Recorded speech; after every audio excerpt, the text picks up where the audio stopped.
Good evening to everyone. Good evening. Thank you all for being here for this May 25th, 2023 meeting of the Dickson County School Board. Members of the audience are reminded that this is a meeting of the Dickson County School Board to conduct the business of the school district in public. So thank you all for being here. If you will, please join us in a moment of silence.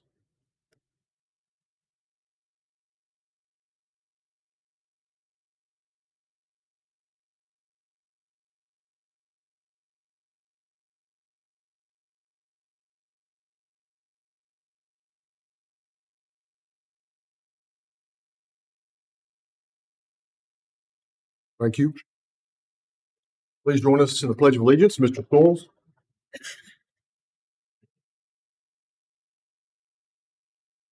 Attention, pledge. I pledge allegiance to the flag of the United States of America and to the republic for which it stands, one nation, under God, indivisible, with liberty. Ladies and gentlemen, tonight we're joined by the colonels of William James Middle School. Dr. Weeks, these young men have informed me that this was the best day of the year because this is the day all year for this particular point. These two young men are eighth graders at William James and had a very successful year. The typical year-end activities that they enjoyed so much, including being a principal for the day, by the way. But they've also been heavily involved with some of the other activities, such as the Veterans Day celebration that they have. I understand we've got a BFW Essay Award winner as well. So both of them have done fine work throughout the year and looking forward to what Creekwood High School is going to do for them next year. I understand we're already checking out criminal justice and agri-science as we head to ninth grade next year. So let me introduce to you and say congratulations to Mr. Reese Kelso and Mr. Zach Forrest. How about a round of applause?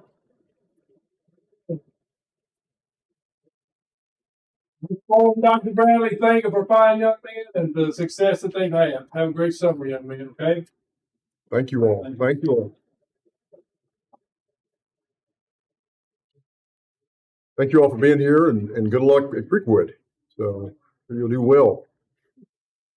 All right, board members, we have an agenda that's been presented to us for consideration. Dr. Weeks, any additions or changes? No.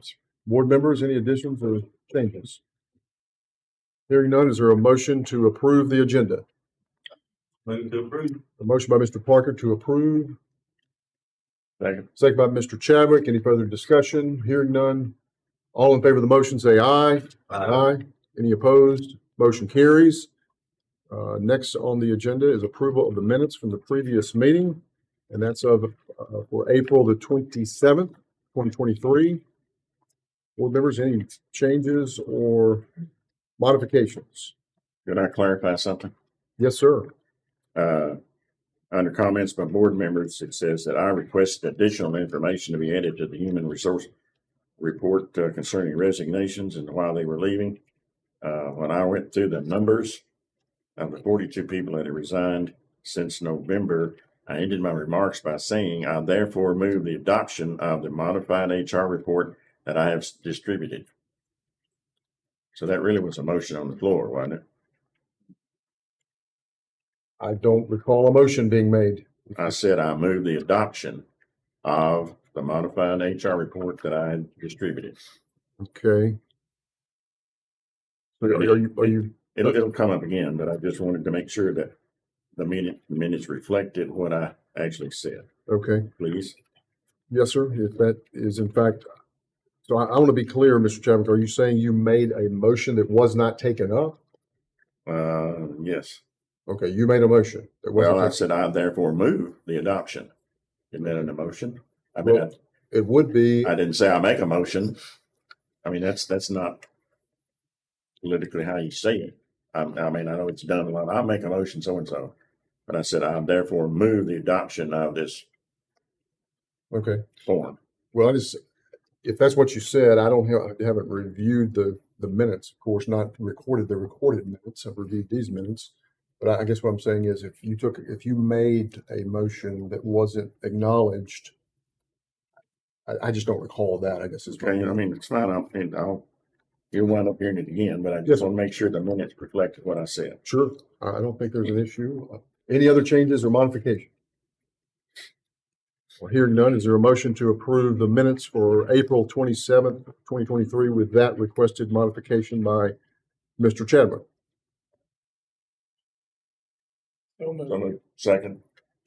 Motion by Mr. Underwood, second by Mr. Chadwick. Any further discussion? Hearing none.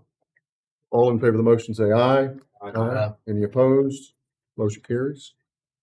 All right, next on the agenda, we have, let's see, recognitions. Dr. Weeks. Special. Sir, Special, sorry, I apologize. We do have a special meeting for May the 3rd of 2023. Any modifications or changes to those minutes? Hearing none, is there a motion to approve the minutes from May the 3rd of 2023? Motion by Ms. Brogdon, is there a second? Second. Second by Mr. Haley. Any further discussion on the motion? Hearing none, all in favor of the motion say aye. Aye. Any opposed? Motion carries. That takes care of both sets of minutes. Next, we have recognitions. Dr. Weeks. Board members, this evening we have a guest with us that I think we're talking about a project that has been going on for about 3.5 to 4 years, and we are finally glad to be in a position tonight to see that project come to a close. And so I'd like to introduce our guests who are here for a presentation to our school system. My name is Carl Garrett. I'm the chapter president of the Christopher Strong chapter, Sons of the American Revolution, Tennessee Society. And as he was saying, Dr. Weeks was saying, our previous chapter president, some of you might know him, Robert Moore, he started this project where the Tennessee Society wanted to get flags in each classroom to have a flag. So he reached out to Mr. Weeks, Dr. Weeks, and got a request back for 30 flags. And then, of course, COVID hit, then supply chain issues, and unfortunately, in the time frame, Mr. Moore, we lost him due to COVID. So we finally got the flags in, and now I'm coming to finish his started project. So I would like to present the school with 30 flags on behalf of the Tennessee Society of American Revolution, the Christopher Strong chapter, and that way I can finish up Mr. Moore's work. So, and there's the flags and the flag. And Chris, these are Thank you. to go inside of our classrooms. There, we did a count around the system of from principals of if you'll think about these as the chalkboard flags is what we used to call them, but the whiteboard flags now. So they'll be attached, and we'll be installing those. And we're very thankful to receive those gifts. So thank you very much for And that. like I said, if we're always ordering flags, so if you guys need support. Yes, sir. Thank you very very much. Thank you for that.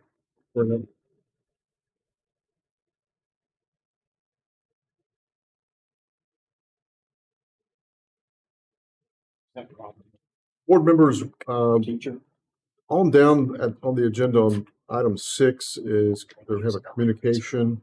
And is there an Aaron Steidel? Yes. Can we take her up out of order? That way she does not have to sit here all evening. Unless she wants to, you're welcome to. Anybody opposed to doing that? Okay, very good. Your remarks this evening. Thank you so much for your time. Appreciate it very much. My name is Arian Steidel. I'm an obstetrician at our local hospital and have lived here with my family since 2012. My children attend Centennial Elementary School, Dickson Middle School, and the Dickson County High School. It is a privilege to speak to you all tonight. I'd like to thank you all for the tireless work that you put into making our children's education a great one. There's just 3 items I wanted to address tonight, just to bring more attention to the issues and hopefully resolution down the road. First, teacher salaries, which is always a popular subject. I know that salaries for the new teachers are in our district are very competitive from what I've heard from you all. But the salaries in our district for experienced teachers seem to be slightly inadequate. They don't prevent our gyms, if you will, from heading over to the county that will not be named to the southeast of us. I understand that this occurs not only because their current salary improves immediately, but also because their retirement improves significantly as the retirement salary is based on their ending salary. So we may not be able to pay our experienced teachers as well as some, but I think we absolutely need to be doing better than we are currently. A huge emphasis needs to be placed on retaining these incredibly important part of our teaching team. The school district should not be a training ground for other districts to poach our best teachers from, and our experienced teachers should not have to leave the community and the students that they love in order to achieve the salary that they need. So I know I'm not the only parent that feels this way, and I'd love to see our experienced teachers be paid more appropriately.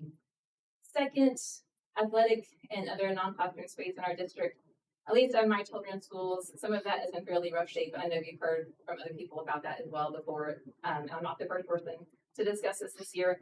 My oldest daughter attempted to play tennis this spring with the high school team. And though the issue with the tennis courts has been partially addressed, and I sure appreciate all of y'all help in getting that done. It's a good example of the neglect that some of our sports in important non-classroom areas have seen over the years. The tennis parents would like to see the tennis courts return to the actual high school campus for convenience and common sense sake when that is possible down the road. I know that's in the early planning stages, and that's great.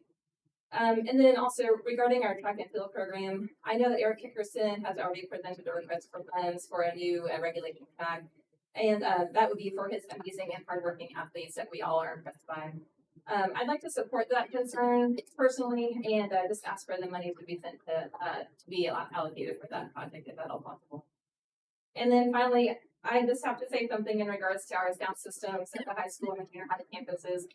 I've been to multiple events at our middle school campus there, and also the gym at the high school. These include orientation meetings for my freshmen, amazing band concerts, award ceremonies where we try to honor our best, the best of the best, and lovely plays. But unfortunately, I can only understand every fourth or fifth word that is spoken in the DCHS auditorium, and that would be due to the sound system and probably acoustics in the gym as well. And then also the DMS auditorium sound system did not work properly for any of the events I went to this year at the middle school. It was sad because a lot of them included plays that the children worked hard for, as well as award ceremonies too. So that was, I think it'd be great to have the sound systems working appropriately to honor the kids, as well as to allow them to do the plays and the concerts that they need to be doing and more. That makes school fun, So, third and finally, many of you know that our city is working to put together a plan to replace Buckner Pool, which was closed this summer, with an indoor facility that would allow for a high school swim team, which is very exciting. As the president of Dickson's summer swim team, the Riptides, I'm super excited about the possibility of our swimmers' ability to transition to a competitive high school swim team eventually, whenever that vision is realized. And I just wanted to put a bug in your ear, just that we would eventually ask the board to support the creation of high school swim team whenever that dream becomes a reality. And that would also include the payment of lane rental fees to the city or the pool in order to allow our athletes to practice there at the anticipated indoor pool. So, wanted to say thank you. This district is wonderful. I've never seen such wonderful teacher-student relationships myself growing up in other districts as well. I think that's the magic of our school system. I just wanted to say that, and a big compliment to our teachers and the system that encourages that. It's wonderful. And I just like to say our children are our most valuable resource, and they're our future leaders, thinkers, problem solvers. And as adults, we'll be depending on them to continue to make our city the place that it is. I'd like to give them the educational experience that they need to grow into these roles to the best of their ability. Thank you so much for letting me speak. I sure appreciate it. And thanks for all that you all do. Really appreciate it. Thank you. Oh, thank you for your comment. Thank you.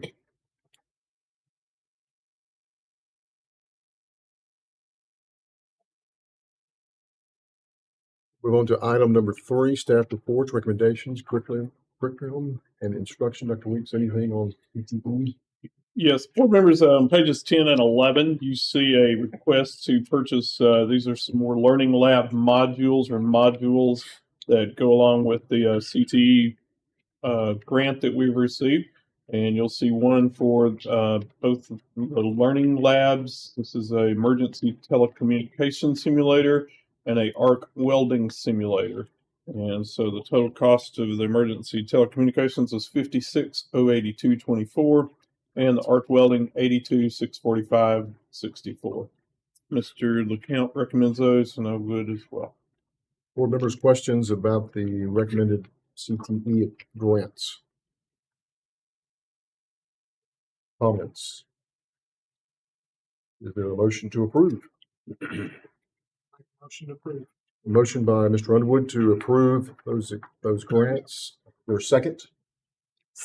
Second by Ms. Brogdon. Any further discussion or comments or questions? It's all grant funded. Yes. Other comments? Hearing none, roll call vote, please. Mr. Vanderburg, Yes? Ms. Brogdon, Yes. Mr. Haley, Yes. Mr. Chadwick, Yes. Mr. Underwood, Yes. Mr. Parker, Yes. all ayes. Motion carries. Next, under 3B, Finance, monthly reports, Dr. Weeks. Board members, on page 12 of your package, you'll see a summary of revenues, expenditures, and the details of those. Beginning on those pages, revenues at 68.1 million, or 93% of our budget, and again, would remind you that is through April 30th. Expenditures at 58.5 million, and that is through April 30th. Revenues from property tax, 11.3 million, or 111% of our budget. We do anticipate that is probably just about all we will receive from property tax. Sales tax, again through April 30th, however, at 14.7 million, or 110% of our budget, with months to go on those. So we're proud to see those numbers coming in very strong. Our expenditures on utilities, $2.2 million, diesel fuel, $456,000, and gasoline at $81,000. And you'll notice, as we were talking budget amendments coming up, you'll see that diesel fuel has gone over on our budget, and that is not a surprise. You will see the summary reports and the detailed reports following on the pages there. And again, you'll notice that we've taken these reports, and again, as we move into budget amendments, you'll see details on the next agenda item. But you see your 141 funds on page 18 begins 142 federal programming funds, and on page 21 are your school nutrition funds. Board members, questions about the monthly report for April 2023?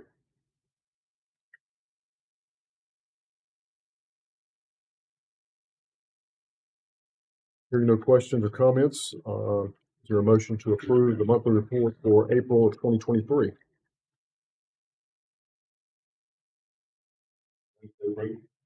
Motion by Mr. Parker to approve the monthly report for April of 2023. Is there a second? Second. Second by Ms. Brogdon. Any further comments or discussion? Hearing none, roll call vote, please. Mr. Vanderburg, Yes? Ms. Brogdon, Yes. Mr. Haley, Yes. Mr. Chadwick, Yes. Mr. Underwood, Yes. Mr. Parker, Yes. all ayes. Motion carries. Next, under 3B2, the budget amendments. Dr. Weeks. Board members, first coming around to you are Fund 141. This is our general fund budget amendments. Again, we waited as late as we possibly could to take the April numbers and then make our final estimates on May and June numbers. These go to County Commission on June 5th as we prepare these for audit. And so we've provided 3 columns for you. The first column is the audited numbers from 22 school year. The middle column is what we budgeted during this school year, and the amended budget is where we are projecting to end up at the end of this fiscal year. For most purposes, we have already curtailed most of the spending that is regular spending and would take care of. By this time, we understand that does not necessarily mean maintenance, transportation, things like that, but we have estimated to the best of our ability where we believe we will end up for audit. So the numbers in the far right column you will see are those audited numbers.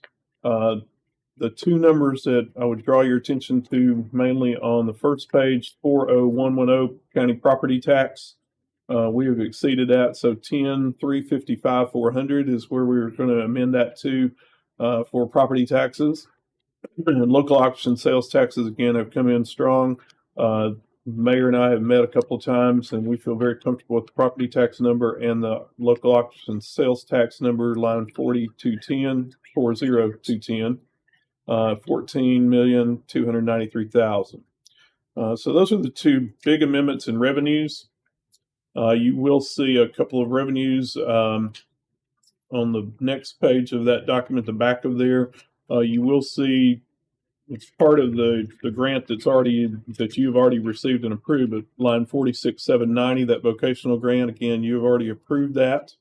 And so we understand that's there. And then the next next thing that you might see down almost to the bottom of that column, 47,590, that is some of our safe schools money that we received, and we did not have a budgeted number for that as the school year started. So I'll stop and pause there for revenue questions. Board members, questions about the revenue side of this? On the property tax, Mhm. why is it not the 11,321,385 that's been collected?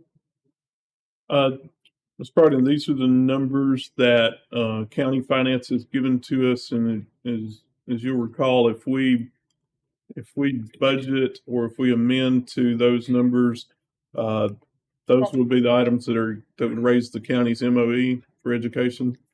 And so, again, when we met with the mayor, he felt very comfortable with those numbers that we ended with. Now, audit will certainly change that Okay, when we get to that place. And so audit will reflect actual numbers. on the 46590, remind me what that is, the 784,000. 46,590, that's the grant that we get to operate summer learning camps. And I know you've heard a lot about summer learning camps and the requirements for those programs that will be starting June the 5th, 6th. Thank you. Include the third room retention. That is all of our students that would be attending any type of summer programming. It takes care of staff salaries, not just classroom teachers, but it takes care of SROs, our student support specialists that'll be working with them, guidance, nurses, said SROs, and transportation is included in that as well. Everything except food service. So the audit won't ding you for underestimating your budget, bring more money in, but if you underestimate your expenses and spend more, then you get written up for it. Yes. Makes perfect sense. Other questions about the revenue side? What is MOE? MOE is the amount of money, it's called the maintenance of effort. It is the amount of money that a county or municipality, county in our case, it's what the county is required to contribute. And essentially it's a stopgap so that the county cannot fund districts less than they did the previous year unless we see a significant decline in enrollment. So if Going up means the next year has to be at least. at least that amount, yes, sir. And just again, Mr. Parker, that's a great question, and I should say it more. The places that you see asterisks on front page 1 there, the double asterisks, every one of those line items is a number that goes into that maintenance of effort. So mayor's office, Mr. Hall's office, and I get together and we look at where those numbers are, and we distribute those through those line items. And county has been very good to us not to reduce any MOEs, or our enrollment's been very stable. And again, I think that just shows that commitment to invest in education and not try to meet some minimum. Thank you. No other questions on the revenues. We'll go through expenditures. And again, very pleased with where we've ended up. And again, as we prepare budgets, so again, remind you that is a spending plan and where we anticipate and the things that we anticipate doing and spending throughout the year. But again, you'll see that there are some adjustments, and we'll be glad to take those as you would like to. But again, most of those you can see are within categories that we've moved some dollars in categories, and there have been a few places that dollars have moved between categories. But we'd be glad to address anything in specific that you would like to see. I would draw your attention to the vocational program 71,300, which is on the back of page 2.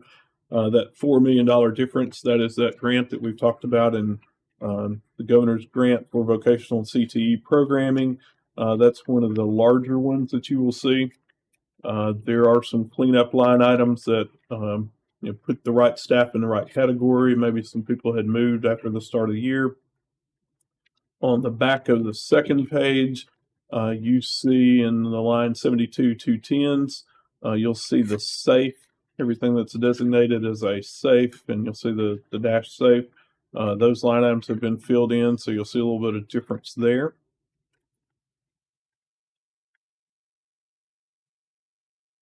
Over on maintenance, obviously that's one of those that you see a pretty significant change, and we've spent money in maintenance, and a lot of that is due to the March storms that came through. So we've cut purchase orders, and you'll see the revenue offset with insurance reimbursements on those, but you'll see some changes there. Just looking at 73,300, there's a pretty significant jump in salaries in that line item. And that's one of those, that is where we pay our daycare workers. And if you recall, the federal government sent money deeming them essential workers and provided some bonuses for those employees that worked in our daycare program. And that carried on. So you'll see a pretty significant number there. Jumping up to transportation, I marked that as well. We did not put school buses in last year's budget, but rather we took those out of fund balance. So you'll see the addition of $725,000 up there for transportation costs. And there are other less influential numbers in and out through the budget, but I tried to hit the highlights for you as best I pulled them out. Be glad to answer any other questions that you might have. Members, questions about the expenditure side? Sir, Ms. Parker. Can you take me to the cafeteria? Okay. No, so this is 141, so this is regular. We'll get cafeterias coming up. Yes, sir. Yes, sir, Mr. Haley. 73,300. 189 other salaries and wages. Yes, sir. That was that essential worker grant that I was talking about, where the federal government sent bonuses to us to pay everyone that was there. I heard you. I was about 4 categories Oh, behind when you were saying it, so I could hear you. I wasn't sure where it was going to. Yes, sir. Other questions about expenditures? Requested amendments.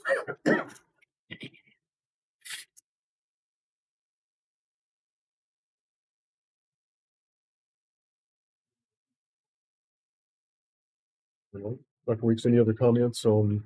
No, sir. You probably want to take those Sure. separately. So Yes. So any other comments about the general purpose school fund requested amendments? Hearing none, is there a motion to approve those requested amendments? A motion by Ms. Brogdon to approve. Is there a second? Second. Second by Mr. Haley. Any further discussion on the motion?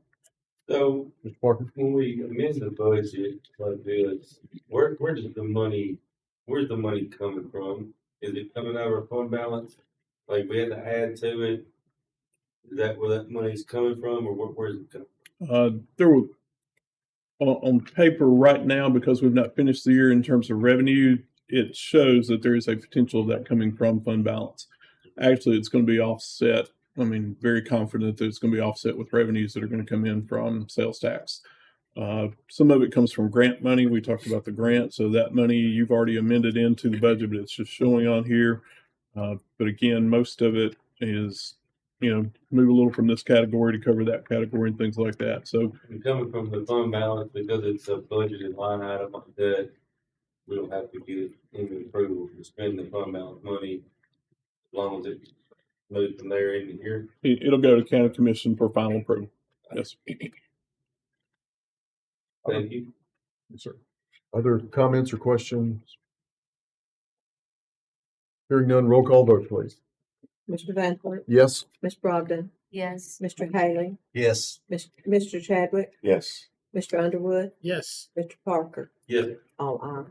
Motion carries. And next we have the requested budget amendments to the federal funds. We'll pass your way. Wait till they all get it.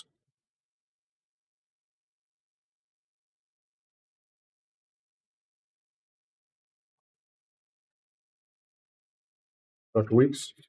Board members, this document contains two of your federal budget. It contains federal funds, the 142 funds, and starting on page 7 of that document, you'll see your school nutrition funds. And again, we'll look at those just to talk about the numbers. Many of the numbers that we budgeted, you see in the middle column. This is in the same format. The middle column budgeted 22-23. Since these are federal dollars, most of those are estimated because the federal government is not always early in reporting the numbers that they send to us that we will be budgeting. So just as you'll see their federal programs budget tonight and in the next item, many of those numbers are estimated based on reports that we've attended or things that we have seen. So, for instance, on page 1 of that document, we had no numbers in 47,301 all the way down through 47,404.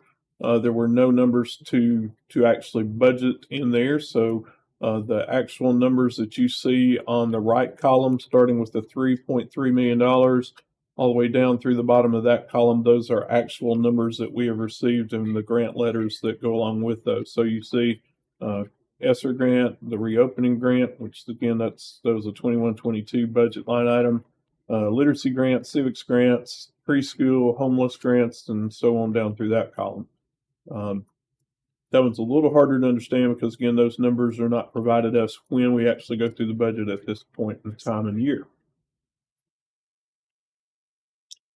The expenditures you'll see on the following pages do match that, as you'll recall. Dollars from federal program or dollars in, dollars out. So 23,216,977 is our revenues from federal programming, and the following pages are the distribution of those funds. Board members, questions about the federal funds, the monies that are allocated and in those expenditures?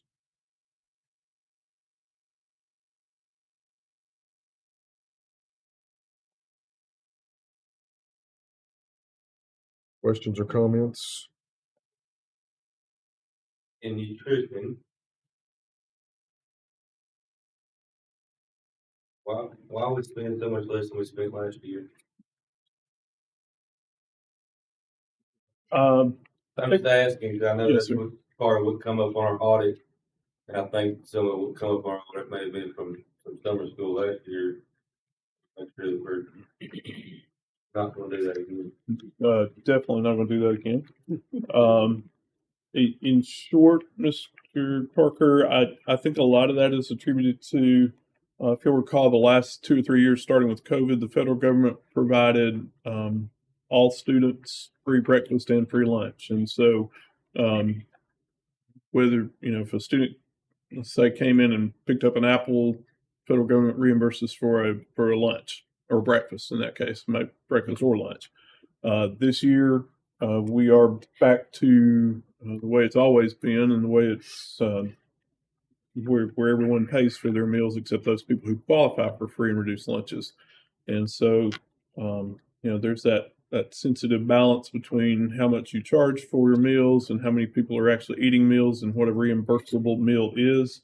And so Mr. Williams, I believe, is here and could probably address that better than I could in terms of that. But I think in essence, that's really, when you don't have the revenue coming in, you may be making some choices about the products and the items that you actually cook and serve during the day.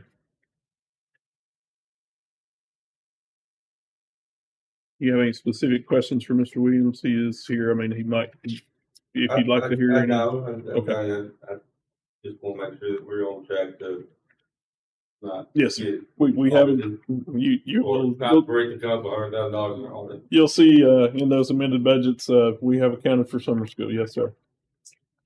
Thank you. So that, so the cafeteria budget begins on 143. The 143 funds begins on page 7. And again, you'll see the amended budgeted line items. So for instance, we budgeted that we would receive $700,000 in revenue from students, and actually we received $932,000. So you do see, so those items from the first page are revenues at $4.6 million. And on the back, you will see that food service has spent $5.6 million. So you do see that we are projecting a deficiency or a deficit in school nutrition this year, that they'll use that money out of their fund balance of $950,000.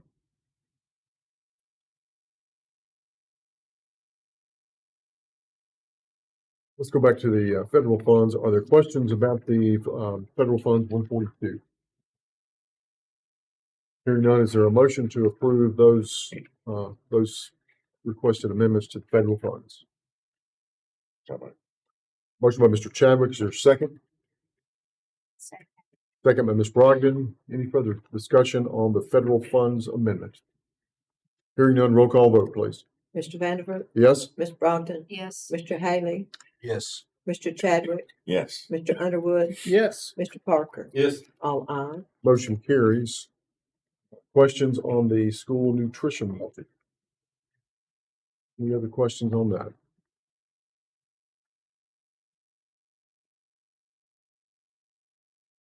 Or comments? Hearing none, is there a motion to approve the requested amendment for school nutrition, the school nutrition budget 143 fund? Motion by Ms. Brogdon to approve. Is there a second? Second. Second by Mr. Underwood. Any further discussion on the motion? Sorry, I got over there. No, sir. See You're you good. now. No, you're good. You are good. I'm working on that 143, 142, and all I'm done with it. I'll get it in about 6 years. You're good. Take longer than that, buddy. I'll tell You did you. a great job. Yeah. Other comments or questions? Hearing none, roll call vote, please. Mr. Vanderbilt, Yes? Ms. Brogdon, Yes. Mr. Haley, Yes. Mr. Chadwick, Yes. Mr. Underwood, Yes. Mr. Parker. Yes. All ayes. Motion carried. Next, the 23-24 budget update. Have any documents circulated?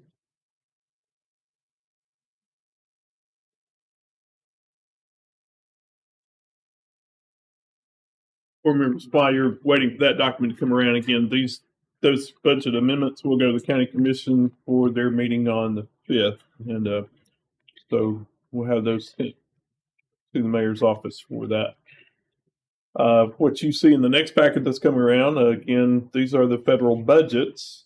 And again, so the right side column, the fourth column, the budget for 23-24, after meeting with those departmental supervisors, these are the recommendations that they have for their budgets. Again, I would draw your attention starting with lines 47-307. Again, those are the numbers that we have not received from the federal government. And so once we receive what those will be, we'll budget those dollars and place those dollars in the budget. But so just as last year we budgeted $4.2 million there and amended, we were budgeting $4.6 million. Those are the numbers that we have seen and are confident with at this point in time. The expenditures that go along with that are on the next 2 to 3 pages. And again, it's going to look skeletal again, as you don't have all the revenues that the federal government will share with us at that point in time. But from those first 1, 2, 3, 4 pages, you'll see we are receiving $4.6 million and we're projected to expend $4.6 million.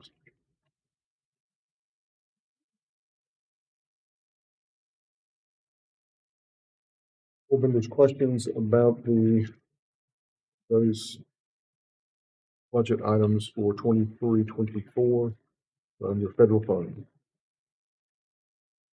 Hey, just a minute, fresh document, I can look it over, please.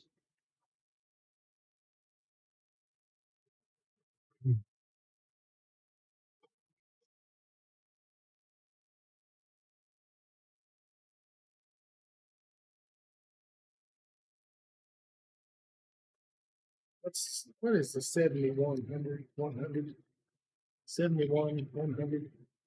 What is that? On the back of page one, Mhm. 71, 100, 116. These are federal programs teachers. Often we refer to those as title teachers.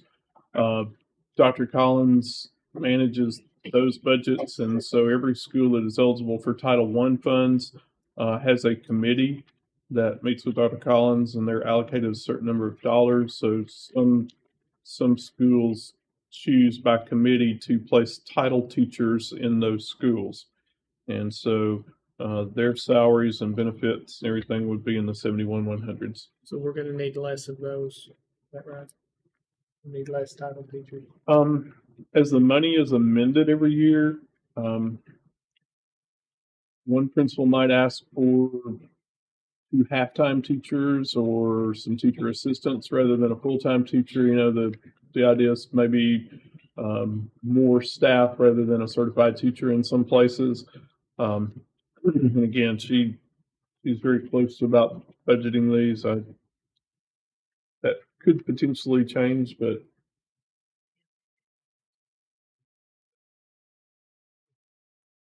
In line with Mr. Underwood's question on 71, 100, 116, we amended it to 2.5. And then we're budgeting next year for 985, but that's in line with the budget for 22, 23. So I'm gonna make the assumption, and maybe you can correct me if I'm wrong, that the difference in that money, that 1.6 million was some ESSER money that was used and came in that wasn't up front.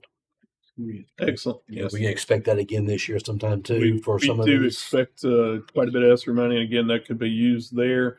If I'm not mistaken, Dr. Collins, there's some grow your own money in there potentially in those between 116, 163, and 189. There's probably going to be grow your own, which we've talked about the grants that cover the grow your own program. And all-core tutoring will be in there once we get that number. So that reduction from 2.5 to 95 is really a reduction. It's just the amended reduction. that's Where correct. we budgeted for. We're actually out 70,000 more for that column than what we did last year. Right. Thank you. Do you like have an estimate of how much of the ESSER money you've spent? Yes, ma'am. I don't have that tonight. We can probably get that to you first thing in the morning.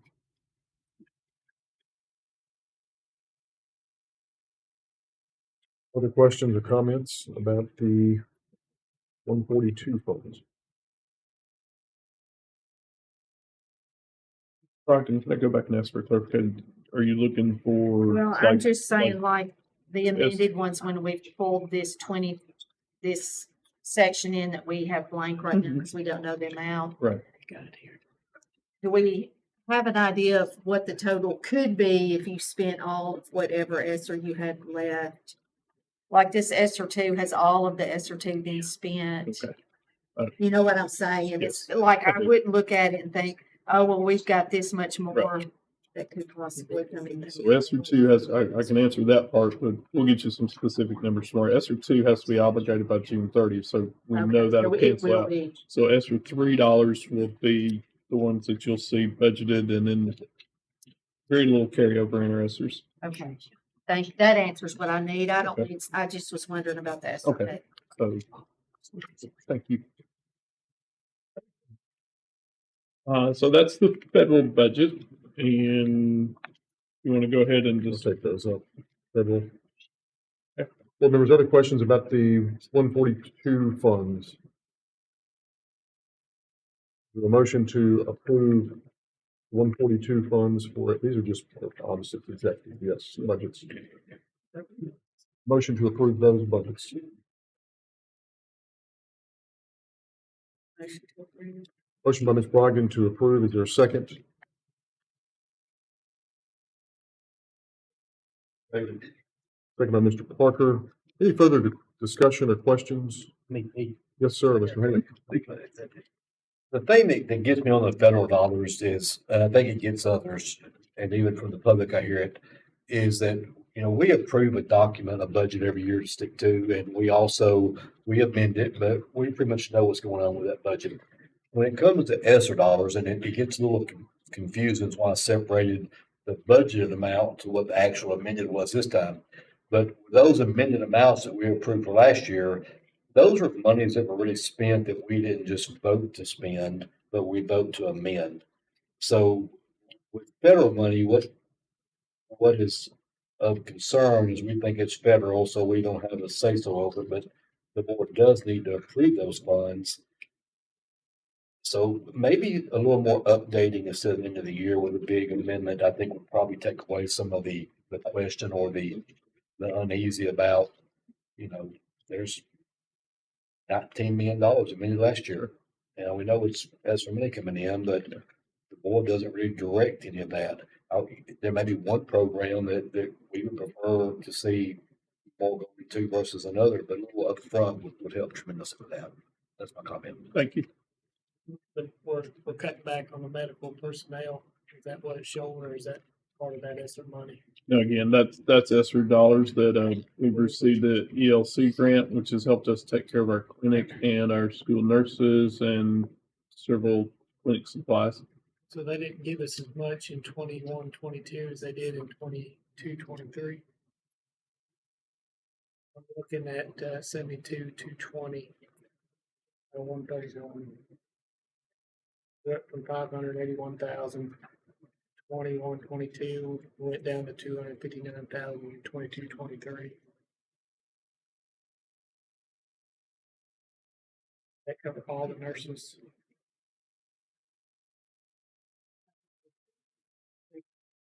Right. It would be those ESSER dollars they're paying for nurses and their salaries. So did we have less nurses this year than we did last year? Because we didn't No. spend as much? Or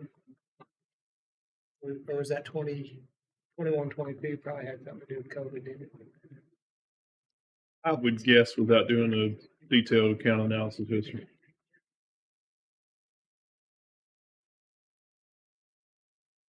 Mr. Fraser believes that's the case, Mr. Underwood. Yes, sir.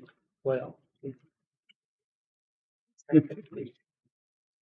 Other questions about the motion we have pending on 142 funds? Hearing none, roll call vote, please. Mr. Vanderburg, Yes? Ms. Brogdon, Yes. Mr. Haley, Yes. Mr. Chadwick, Yes. Mr. Underwood, Yes. Mr. Parker. Yes. All ayes. Motion carries. We'll move on to the Fund 143, the cafeteria fund. Dr. Weeks. Members, you'll see the budget that Mr. Williams has prepared for us. You'll see on the first page, estimated revenues at $4.7 million, so a pretty modest projected increase there. Back page there, the estimated budget expenditures, $5.2 million. So there's a projection of using 475,000 of fund balance there. Have a percentage of fund balance in that one like we do the other 3%. 3 months. It's 3 3 months of expenditures.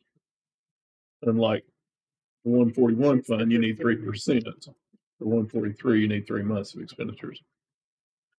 Can you use summer months for that?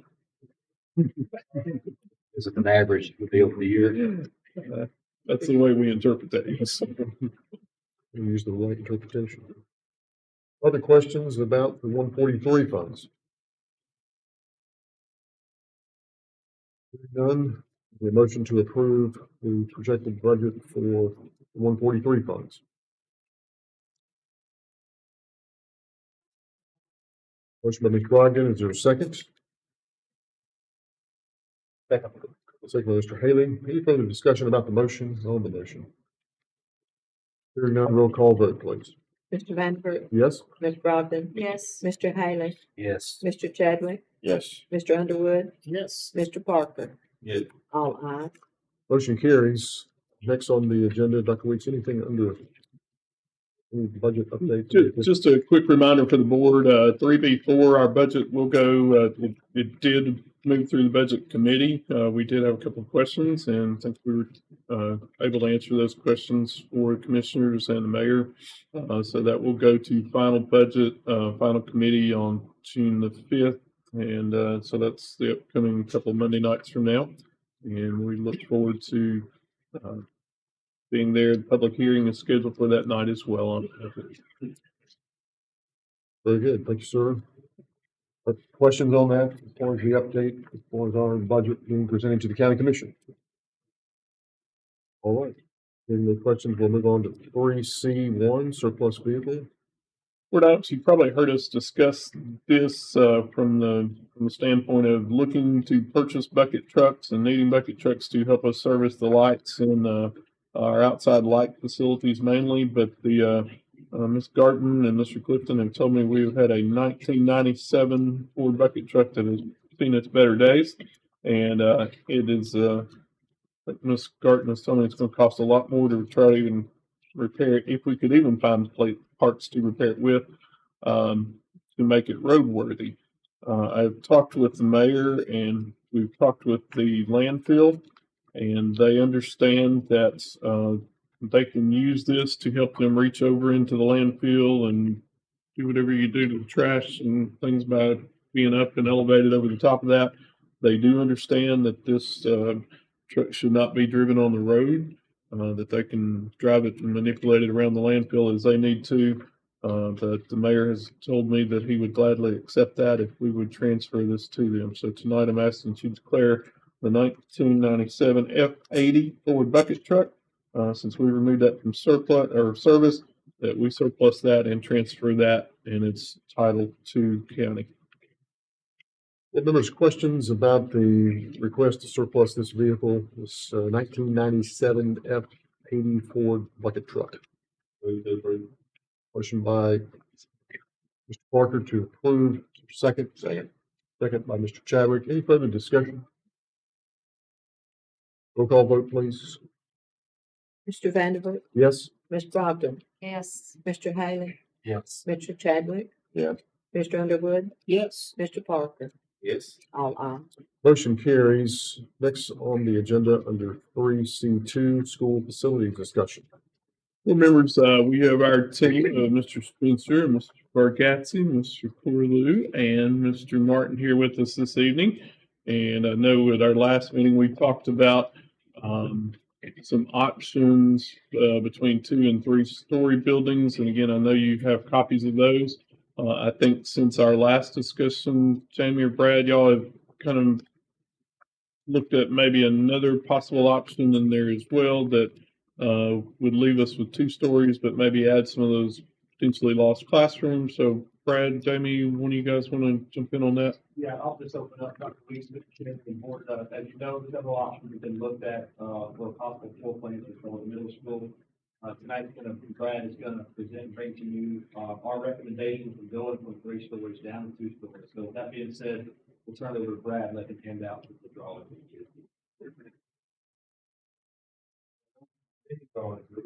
Which might be good. Got a couple handouts. Let's see.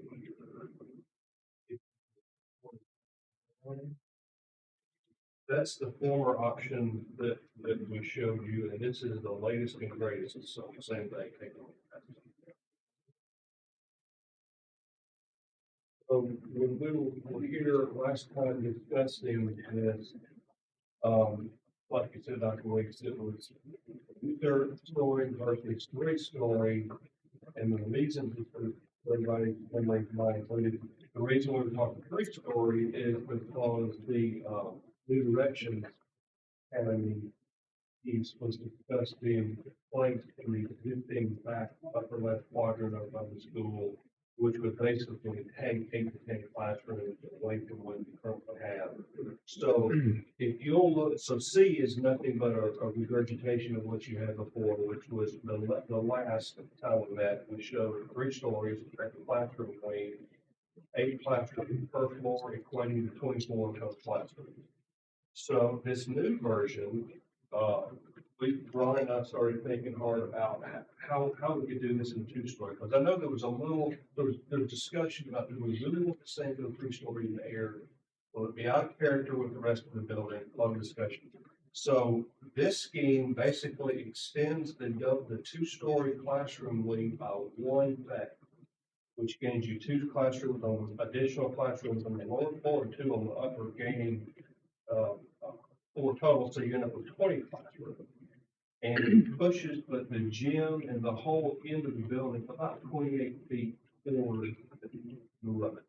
So I don't have a revised site plan, but I did some sketch work to scale, and it'll work. It just kind of pushes that into the site a little bit closer there.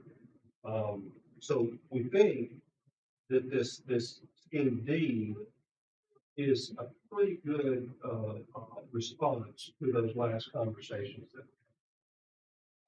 So, given that, I'll tell you another thing we did too. So I've been involved in other parts of the plan since, knowing that we're still debating 2 stories, 3 stories extended. Before, nobody said anything, but we started talking internally. We had bathrooms on the lower floor. We had more. I think that's a mistake. I mean, you don't have to, but kids, you have very minimal time between classrooms and break period. Got to go to the bathroom, you're going to be playing fire. So we've got the boys and girls support room in between cafeteria, food service area, and the lower level, and we just take that space up above. So we'll work out some of those things, janitor's closets, some IT spaces, and all that kind of stuff. I know it's small scale. So, given this two-story concept,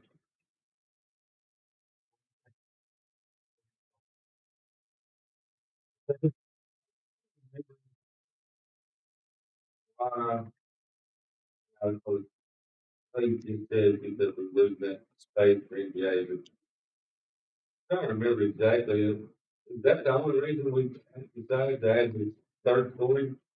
I remember you said right there, you said, this is a problem, but here's the solution. Well, what was that problem? And I was thinking, I can't remember it. So it must not be that important, but maybe it is. What was that problem? you remember demolition of the existing high school building, there was that building. There were only two pieces that in my mind, when it came down to it, we didn't want it, for the program, for the NDA. So at that point, well, I said, timeout, we can't get it in those two little pockets. We got to keep on the high school, and that was digging into where we're building the gym. So that's why we looked at this, okay, is a natural point. We were going to keep the front, and then when that price was too high, too far gone. That's when we added to, that's what we done. And another advantage to this is later down the road, if unforeseen growth in this area with this school and you need to capture back plus or minus 10 classrooms, you can look for an alternative for the New Directions Academy, somewhere at a different county building, which we've talked about, in a more central location, which we've talked about, and then you have those 10 classrooms back there. So, think in terms of Dr. Wade's average 25 students per classroom.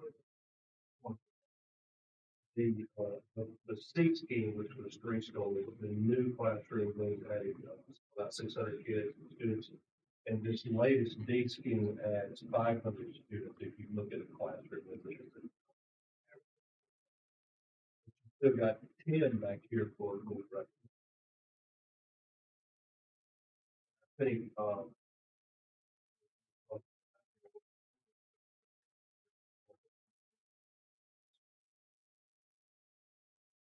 and there was discussion about architecturally, is that thing gonna be up there?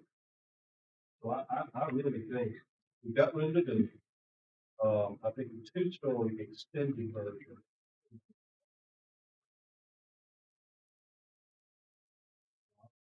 Entertain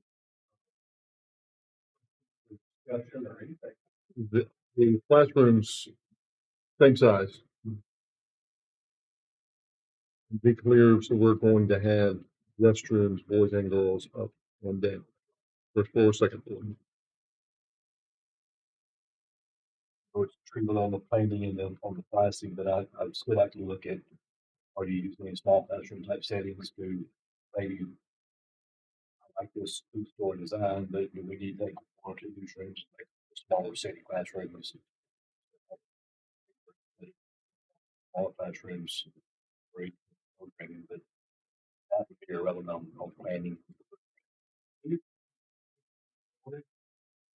Hey, I would suggest keeping the structure as it is, like keeping the space away and use that for storage or some other program space, because you never have.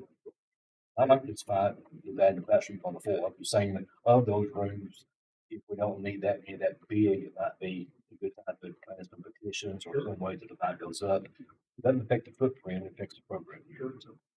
I think large middle, that's something more of a hot room. Well, they sit out in the classrooms, so we got one door in them, we might need two.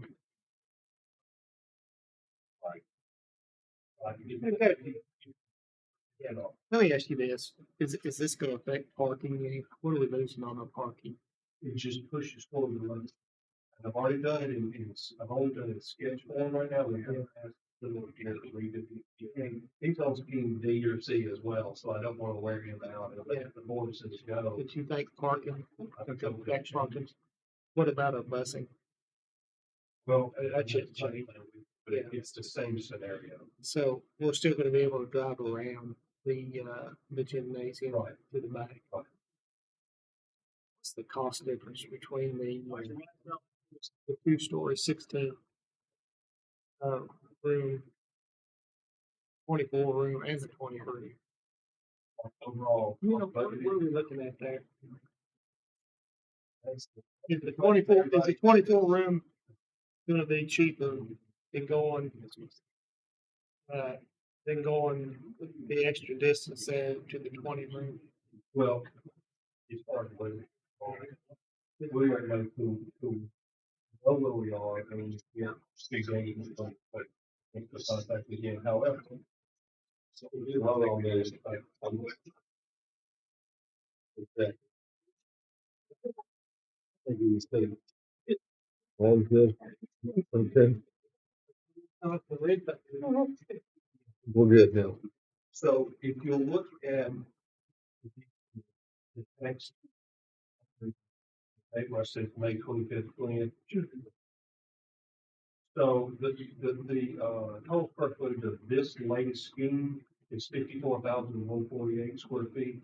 And in comparison, the 3-floor scheme was bigger, 59,240 square feet. And then the one before that, the smaller 2-floor scheme was 48,827. So we're in the middle of those two.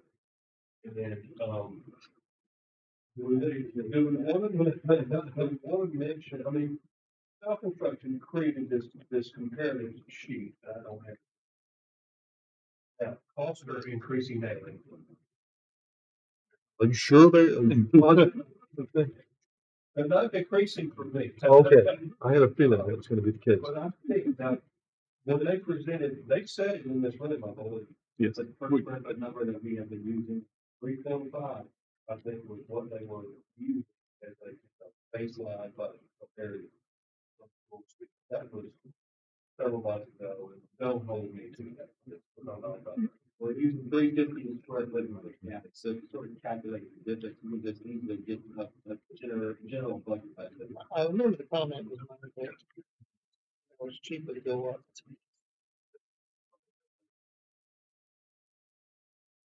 So I'm wondering the difference. Well, I think instead of going out one time, it's not significantly different than. I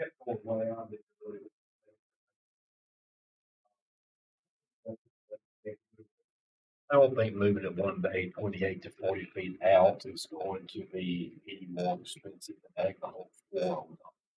Now, you're backing up on the middle, obviously, because you're going to have a roof.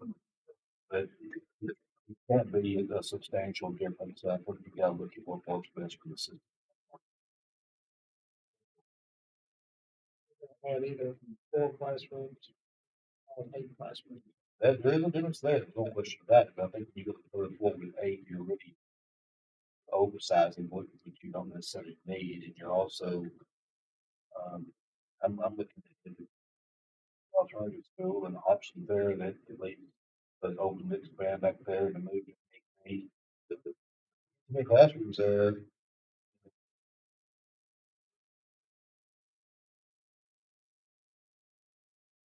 I just alternative school in that corner, not being involved in the future of that.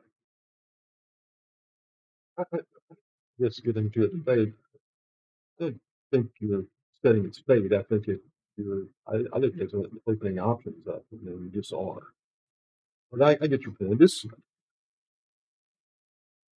off off of that back on the basketball court, basketball gym. Oh, I'm assuming there are restrooms individual to the gym that's not necessarily not denoted. Okay. Restrooms, in that front rectangle, you got Yes. the entry vestibule. Sure. Concessions restroom. Okay, right there. I just didn't, I assumed it was, but I wanted to ask. Locker rooms in the back.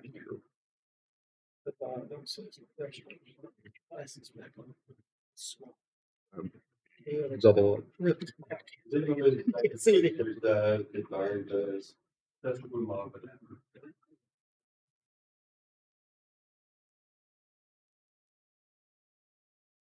So with D, you're adding basically an additional 4 or 6. 4, 4. And with the 3-story, we would be adding an additional. 3 stories went up to 28 classes. Yeah, okay, And this one goes up to 20. okay. Are any of these rooms being looked at as specific rooms like a science classroom? Not at this point, but they sure certainly could.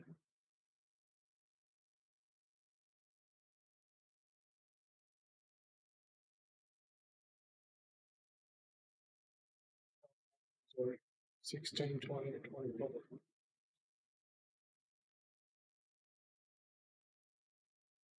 I don't want to belabor the meeting, but I know you've all probably already talked about the state's latest regulations on the ground level of safety. And so, we're thinking hard about that because that impacts a lot. Anything starting after June 1 is required to fill.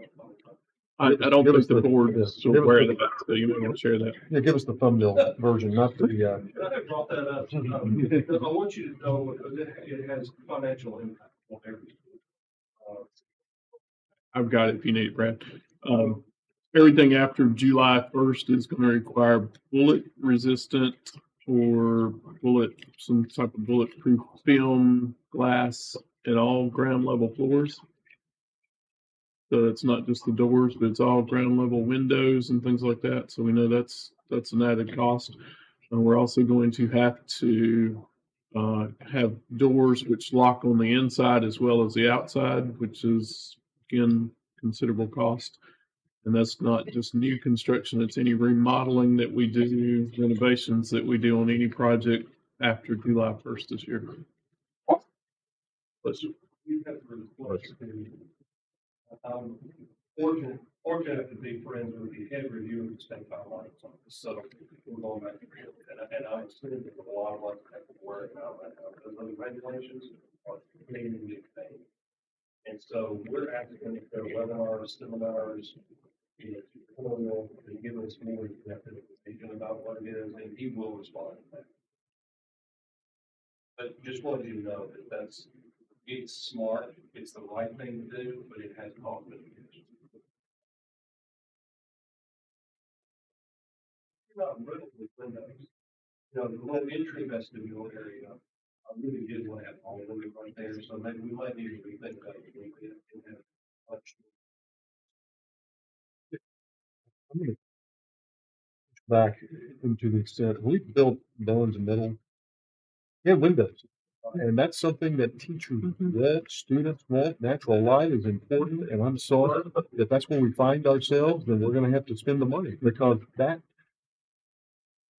sits out there on this board, the whole green been very been pushed. So part of that has been the lighting, air that breathe, right, that comes in. So I'm adamantly against not having windows. We need windows. Yeah, we need windows. Windows are important. Windows are. We're not building prisons. We're building schools for kids to learn. Those are basically modeled after. Sure. So we just need to dig in and understand what that road resistance requirement. We'll find it. I agree with you. We don't want us to confine ourselves literally, confine our students. I think that's important. Right, right. Well, then there's other thoughts. You all, just for clarity, you all are looking for direction from the board on how to, which floor plan we want to proceed with, because if we're going to, we need to get on the horse and start riding towards it, correct?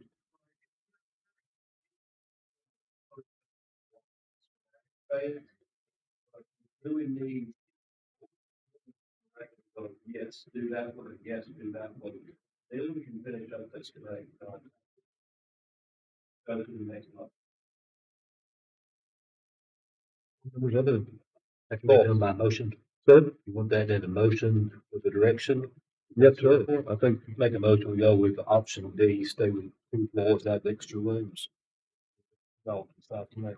we have a motion to proceed with option D. It's been presented to us tonight. Is there a second to the motion? Second. Second by Ms. Brogdon. We'll open it to discussion.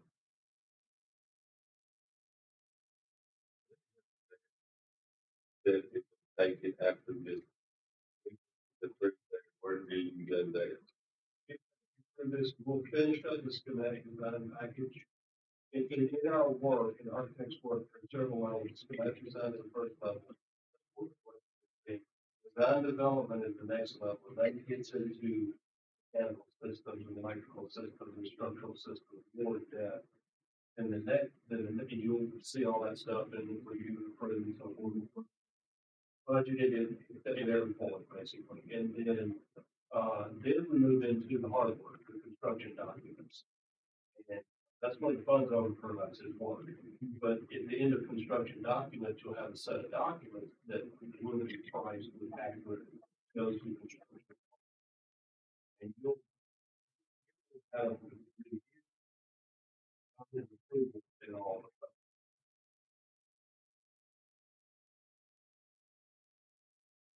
The comments, questions, thoughts on the motion?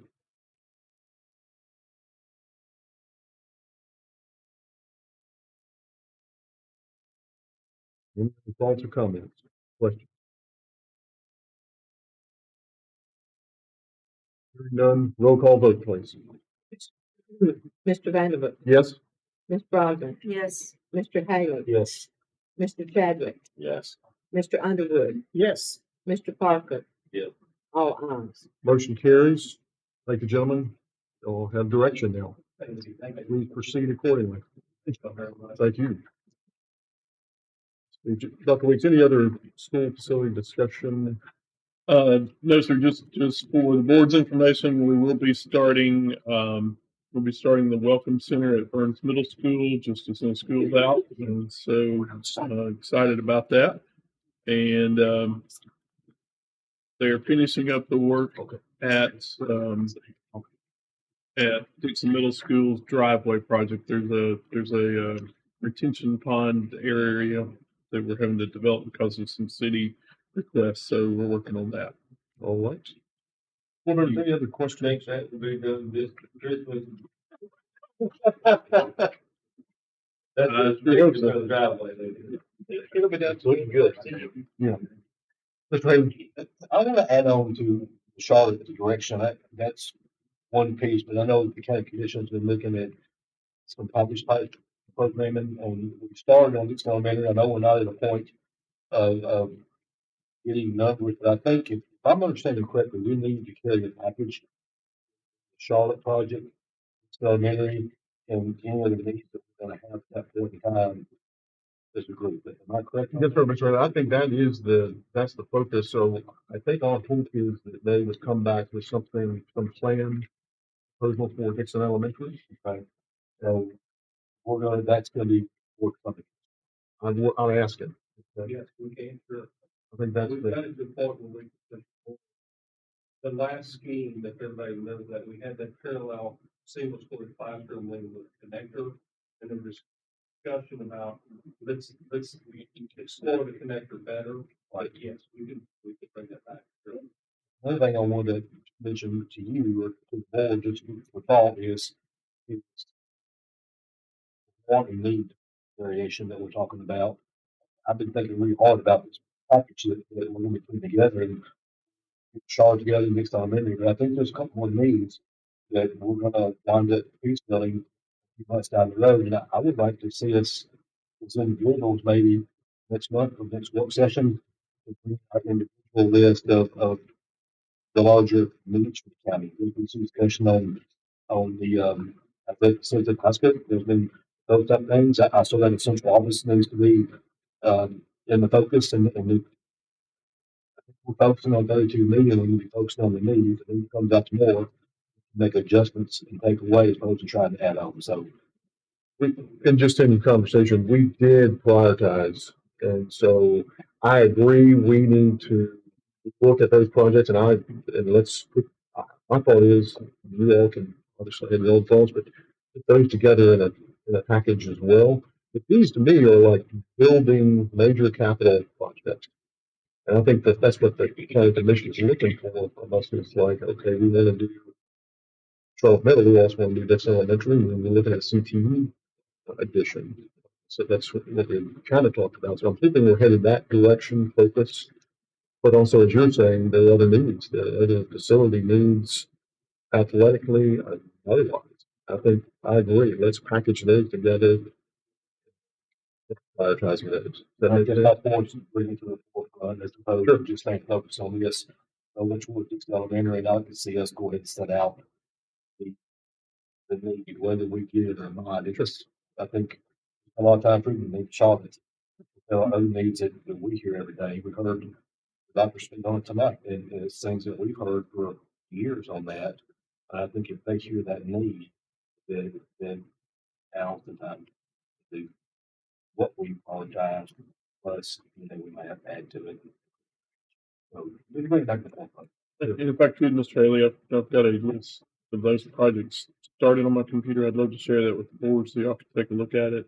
It does have major work on our athletic facilities, major just repairs and upgrades to several places. So Back in the front, all I'm asking. Good. No, let's do I'll it. share that with you guys in the morning.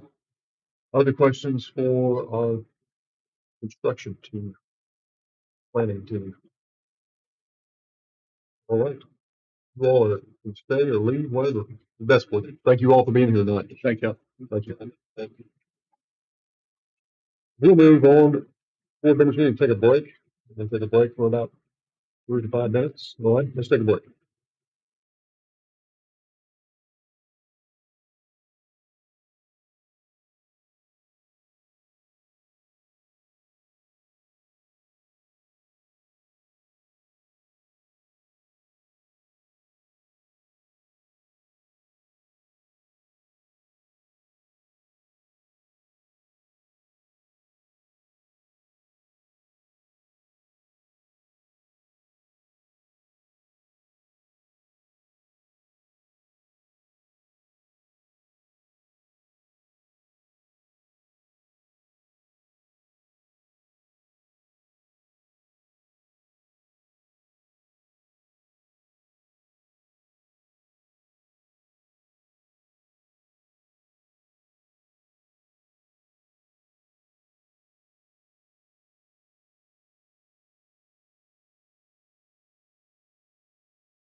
just finished 3C2 or 3E, Human Resources, monthly report, Dr. Weeks. Anything? Reports? A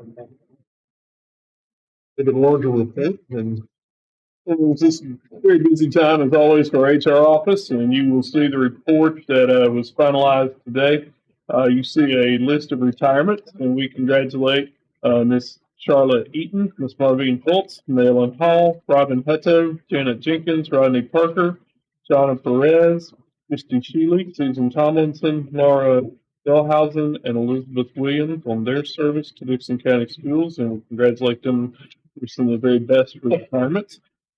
These folks have made their announcements after our banquet where they were all honored. So this group will be invited back next year to our banquet to be honored for that. You see a group of resignations.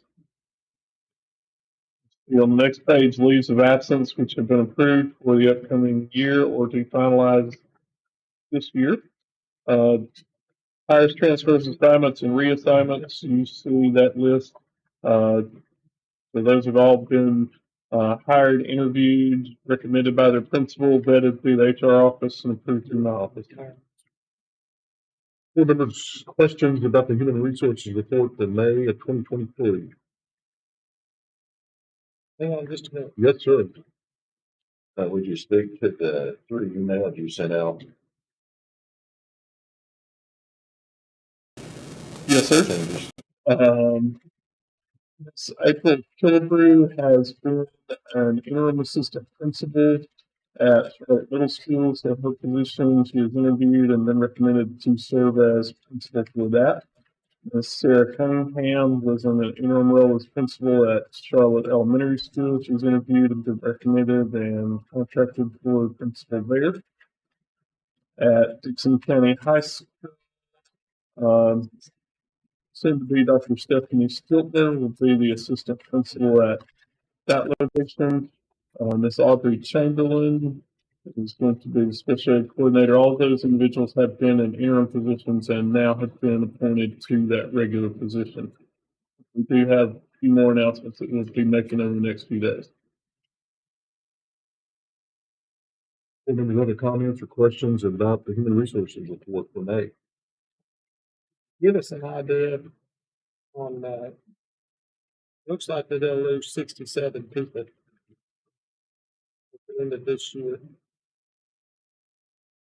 36 of those are resignations. Can you give us an idea, maybe what they're saying or why they're leaving? I don't have that this evening, Mr.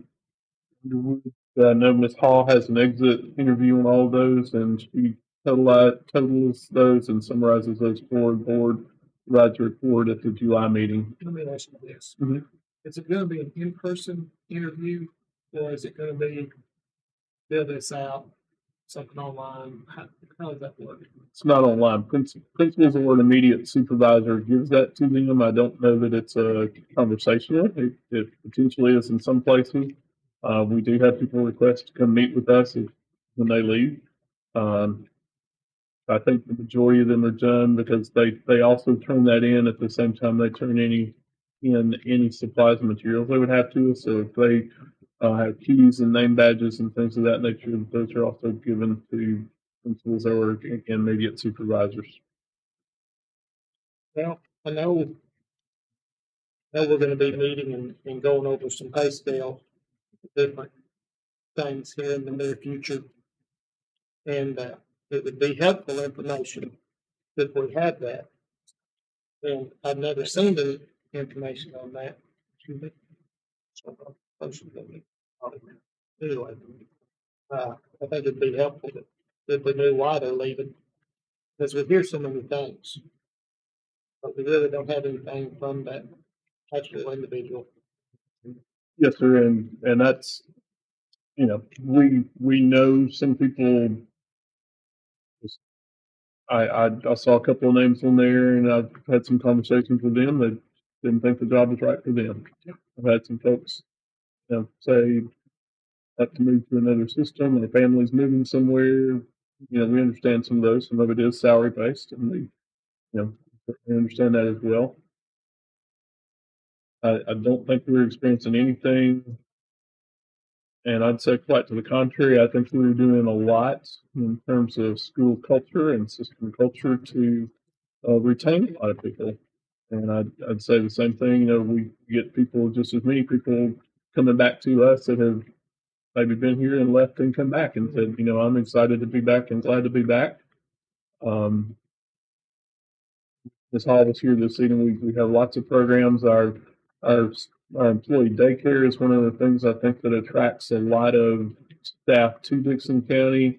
For those of you who might not be familiar with that, we have 2 daycares that instead of having to take a long or extended maternity leave, or somebody might take a leave of absence for 2 or 3 years, those folks are actually able to come in, have their children stay with us in a place they know and feel safe and they're well taken care of. And that's just another employee benefit that helps attract some folks here. I'm just saying, and I appreciate that. I think that was well spoken, and they're gonna need that information. They're gonna go through these. And Ms. Hall, she has traditionally prepared that report every year since 2013, and she presents that at the July meeting. But if you need that earlier, I'm sure she could do that earlier. We're gonna need to go through the pay scales and the steps. At the board, I would say, would help us make those decisions.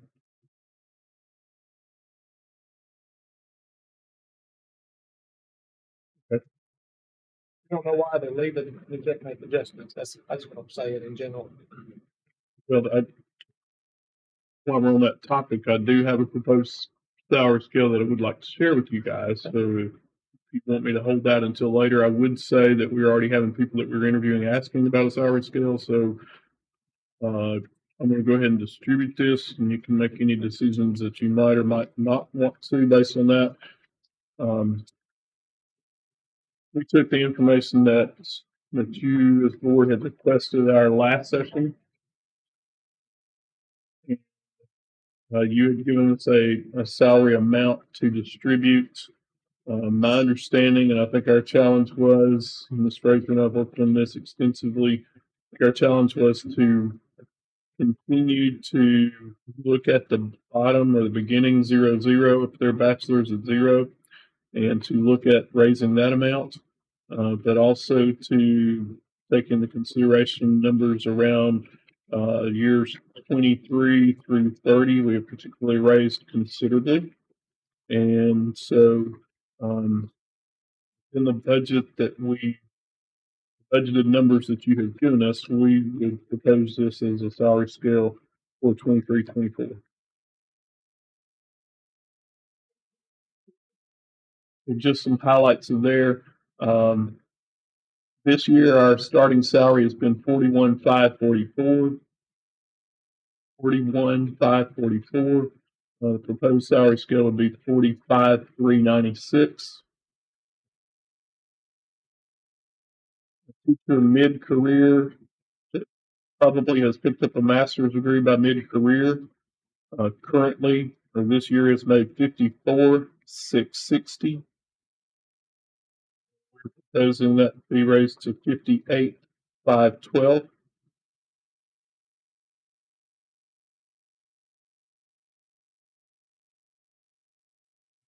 Toward the end of their career, current salary scale again with a master's 56,760 at year 25, 56,760, and you see our proposal is 60,780, 60,780. So we're topping out with a master's, currently 57,456, and we're proposing 62,472.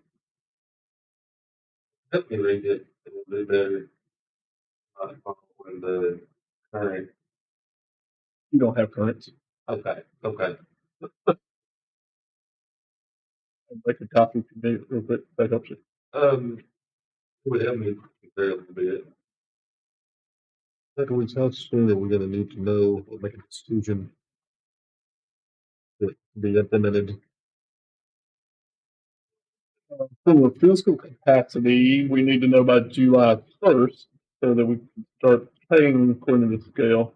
From an employment standpoint, every day we wait and someone does not know what their proposed salary would be. It's very difficult on people looking to hire someone.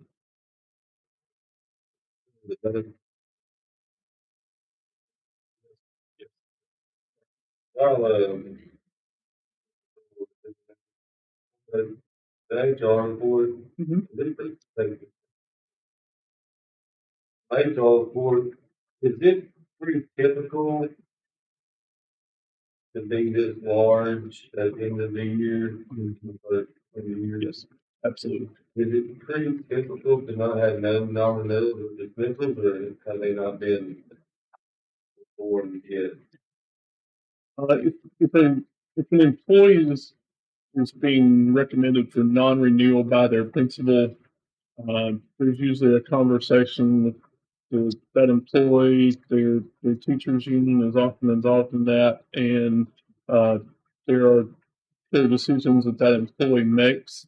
It's been an offer by our administration the last 12 years. We offer an employee the opportunity to resign if they receive a non-renewal order.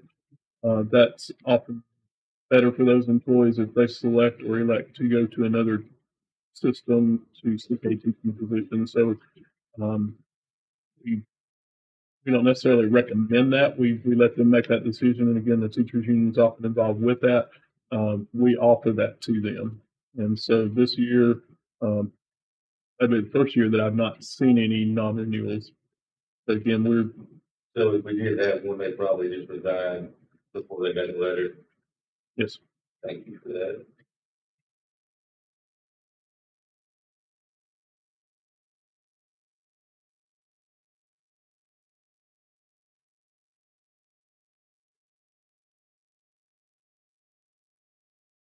Work session in June, Mr. Chairman. You know, my calendar, I go ahead and talk this one. I'm not aware of the work session in June. If we want to plan one, I guess we, yes, I agree with Dr. Weeks. I think especially hiring, I'm here now, I'm getting calls. People want to make their decisions, but I think it's important to have time to look over this, not as much to make changes as much as to be in the background on it. Last time we did one of these, calls started afterwards, we had to adjust it. On certified, I can see that too, but if there is a work session or if there's not, you want to pay one, then you're making a special call. Had a closed session and make it a special session to take action if we decide to do that. They have a chance to review what we've been handling and kind of go from there. What does the board think about that? We're gonna limit, we're gonna limit, I thought would be to limit this topic to the important topic and not that you just go out and that's what they will. That's not my. Yeah, but limited to this subject.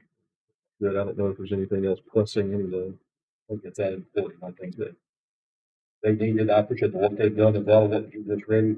I'm trying to be patient to wait for it, but looking at it and seeing all of them the same thing to the business. Hey, I'm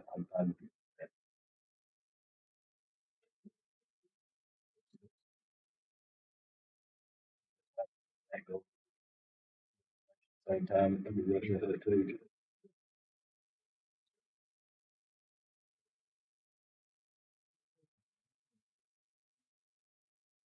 Try to do something in the morning.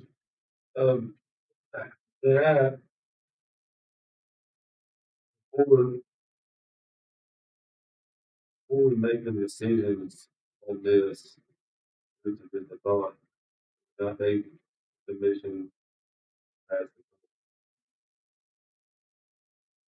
Already gone through budget committee, so again, if the budget were rejected, again, it's going to be whether or not this board wants to change the budget amounts because I think we added $1.6 million between the two salary scales is what you asked me to do last time.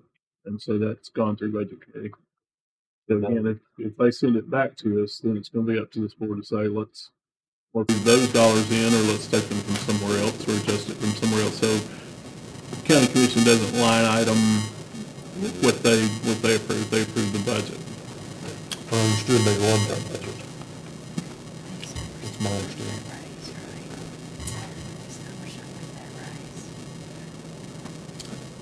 That's a good point, Mr. Martin. Yeah, I just was wondering if, you know, if we do have to have a work session where we're gonna have to move dollars around. I assume the county commission would send a recommendation that they want to see it from point A to point B. I mean, I know, I guess that's the only doubt. Just an amount. Yeah. Yeah, well, that's what I'm saying, they won't want to see the bottom dollar go down, obviously, if they don't approve it, so if we had to take it, I'd hate to do a work session, another session, with a lot of work and thought into it, to get that budget down, I guess. Your point, June 5th is their work session. I would hope at that point, am I correct, June 5th, the work session, it's a Monday. At that point, we should have some pretty good guidance if they're going to reject it up or down. I would hope have some information. They're not going to take a vote, obviously. They're not allowed to vote. Schedule the vote. Regular session. Regular session, or they'll take up the budget. June 5th. Okay. Okay, so we'll know June fifth. Yes. I was thinking it was just a work session. This month, they actually do it in reverse, so they get away from 4th of July. Our goal is to get the budget done in this fiscal year. Sure. So, okay, very good. So we'll know. So we, perfect. Maybe at the 8th.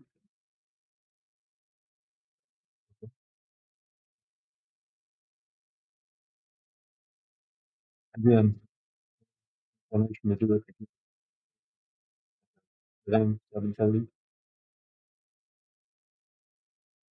Okay. Yeah. Or two.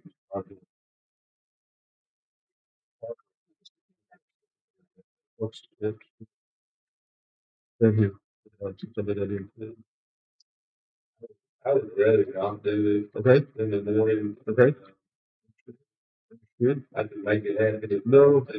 but I can also be afraid any other. Go on with it. What does June the 12th look like? Monday. Out of state, Okay. Saturday lunch. Anything that's to the front. Both reflect the time frame. Great. That means send the let them off, but that means.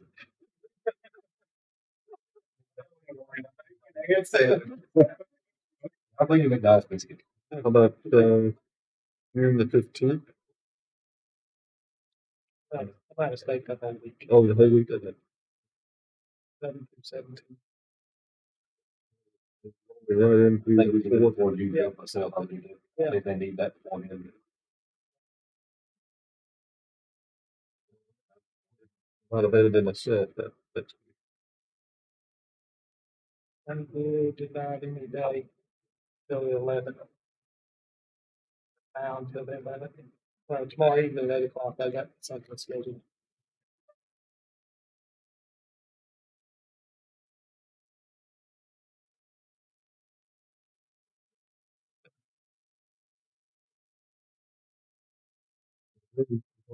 June 6th.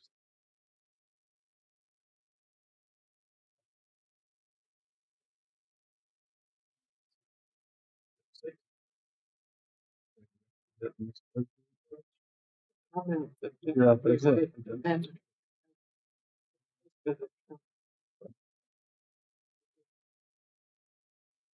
Nobody wanted to do that.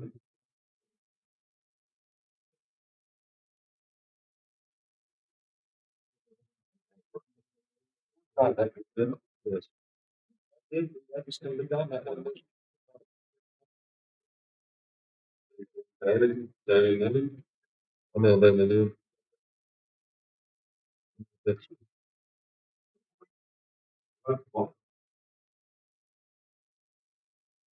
They can have the information. they have to live by them.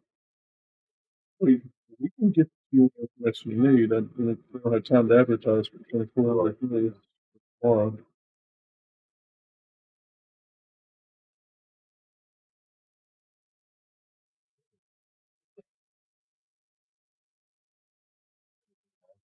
Knowledge, discussion and what you have, but it's, I'm saying it's pretty relevant.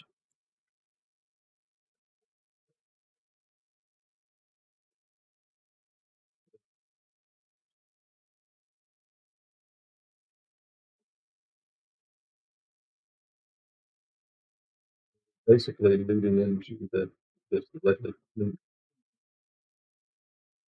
that everything.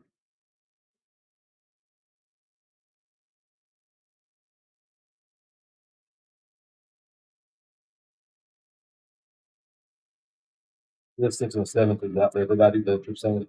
Everybody out. Yep. 6th and 7th. I think that thing says that. With that, that's I'm out.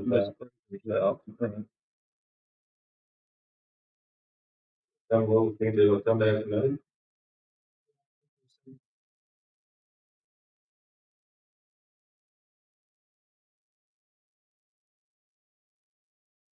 Saturday's out. Did we already decide that? That's, um,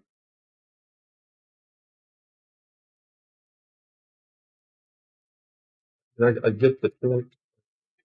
It is very important, but that's why we're not having a schedule that works for anyone.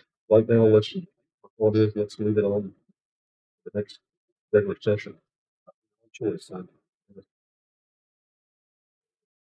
Just that we are. We're talking about significant, well, very significant increases, so I think that's something we need to look at. We had originally proposed was $3,456 at every step. So we left that intact. What's that number? 3, 4, 5, 6 at every lane and every step. That's what we had originally proposed to you. And then again, the board had asked that we had $1.1 million. And my understanding was the directive was not to place that equally on the salary scale, but to add particularly to our experienced teachers. And so that's where we had gone. And from that 3, 4, 5, 6, I believe at most steps we went ahead and added another $240 to $45 to every step again. So that brought everyone's increase to about $3,600. And then around step 21, I believe is where we took a larger jump. And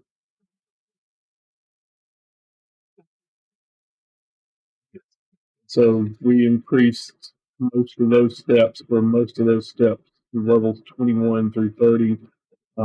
Received at least another $1,100. So that would make most of those steps near 40, anywhere to 42 to $5,000.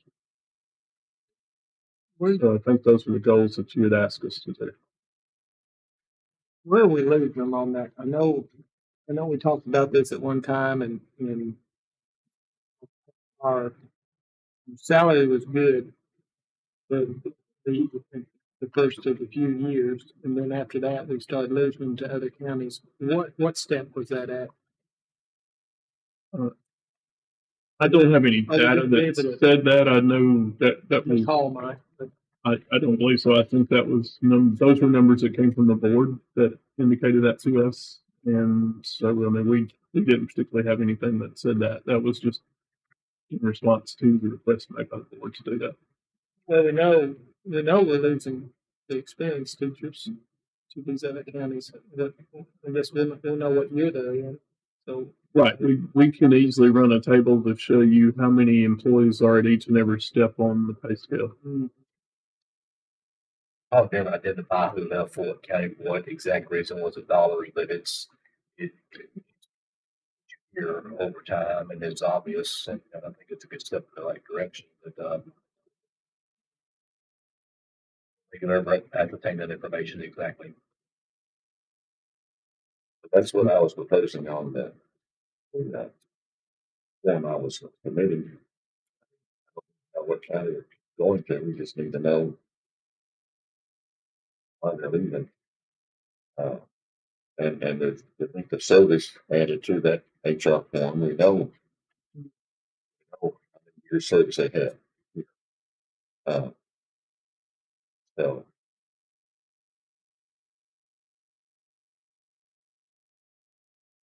Well, and it for the,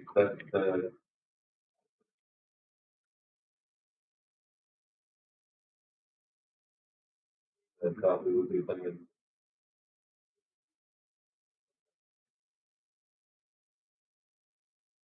Any questions about the monthly human resources report?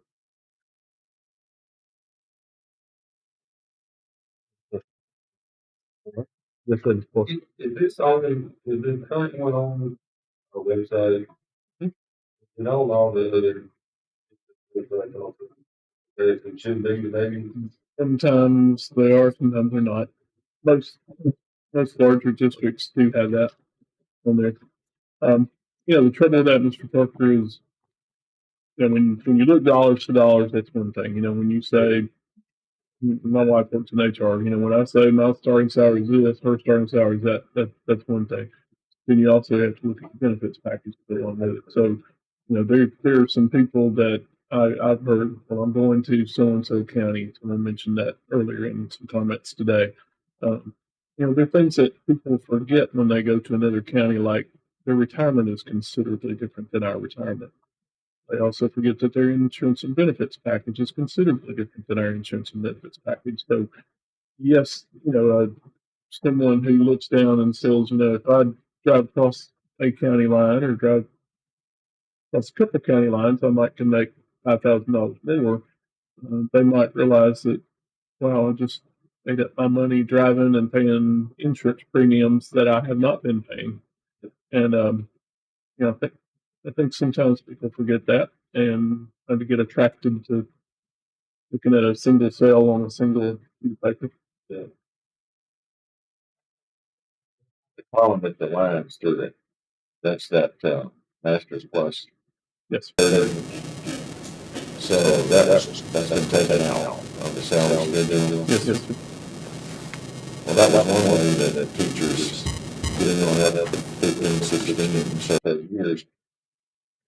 They didn't necessarily want to have to go through a degree, but taking courses in their related subject is one way that they could make extra to their pay.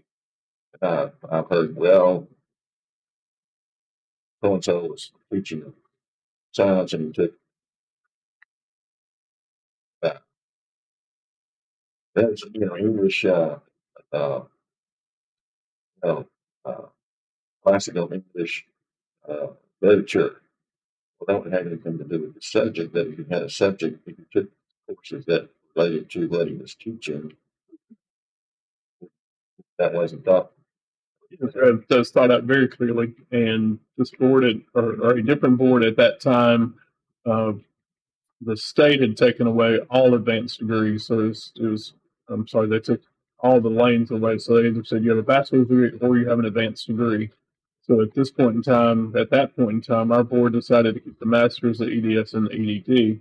But just as you said, anybody could go take any class and anything they wanted to, and that was counting toward plus 30. And so it was our belief, and it's still my belief, that if I want to improve my education skill and my abilities as a classroom teacher, I need to take that either in content, in curriculum, in instruction.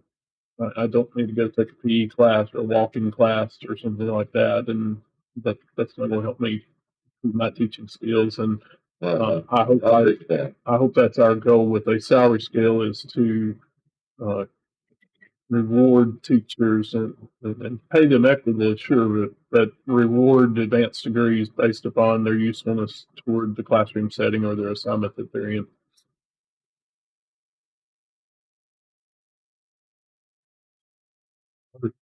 This column will eventually disappear.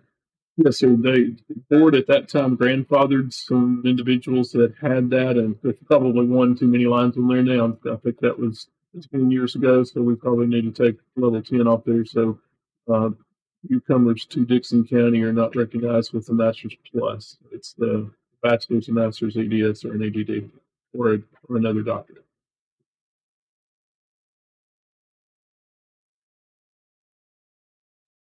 Any questions about the human resources?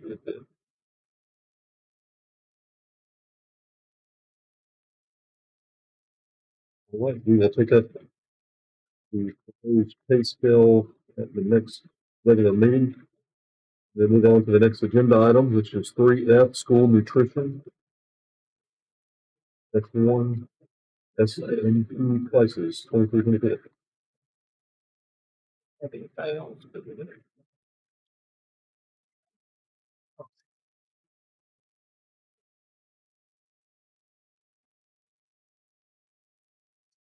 Members, this document coming around, I sent an email to you a couple of weeks ago that Williams and I were talking about school nutrition and school lunch prices. And he was waiting on some assistance from the state. And so you see a school price calculator on page 2 of that document that Mr. Williams has recommended that, as you see, the current average lunch price is $2.89. We are required under nutrition guidelines to have an average meal price of $2.99. And so Mr. Williams is recommending that we charge all lunch meals $3 for the 2023-24 school year. And then that's into compliance with the requirements of school nutrition programming. Like, is this something we need to take action on? Yes, sir. Okay. Board members' questions about this recommendation for the school lunch pricing at $3 per lunch. And that's per student meal, correct, Mr. Williams? So that is not adult meals. Those are still $4.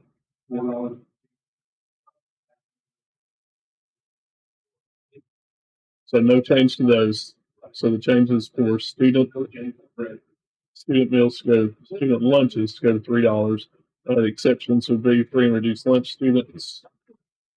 So this would be setting the price. And again, I'd ask him to go ahead and get this to us as soon as we could, because I think it'll give families time and notice that lunch prices will be going up the next year. Questions about this recommendation? Mr. Hayden. The average price now is $2.89, but on the next page it's showing $2.75. So the average with a mixture of different age groups. Is that one you can average the different price elementary for high school? It was $2.75 for elementary, $3 for secondary. So that made our average $2.89. So we're gonna be going to 3 for everybody or in the high school off the board?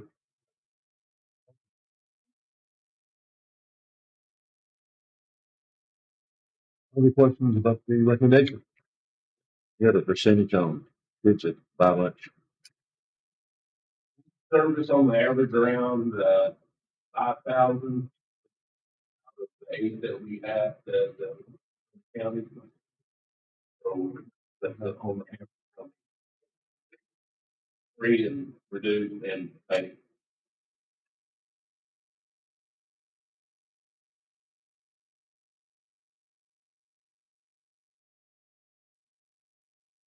All right. Motion by Mr. Haley to approve. Is there a second? Second by Ms. Brogdon. Any further discussion or comments on the motion? Hearing none, roll call vote, please. Mr. Vanderbilt, Yes? Ms. Brogdon, Yes. Mr. Haley, Yes. Mr. Chadwick. Yes. Mr. Underwood, Yes. Mr. Parker. Motion carries under 3H1, special permissions, Dr. Weeks. Yeah, 3 requests to travel, Beta Club, Creekwood High School to National Convention in Louisville, Kentucky. Creekwood High School cheerleaders to Tennessee Tech, July, for cheerleading camp, and Creekwood High School cheerleaders to Premier Athletics in Columbia. Selected dates in late summer. We've reviewed those and do recommend approval for those. Board members' comments about the special permit?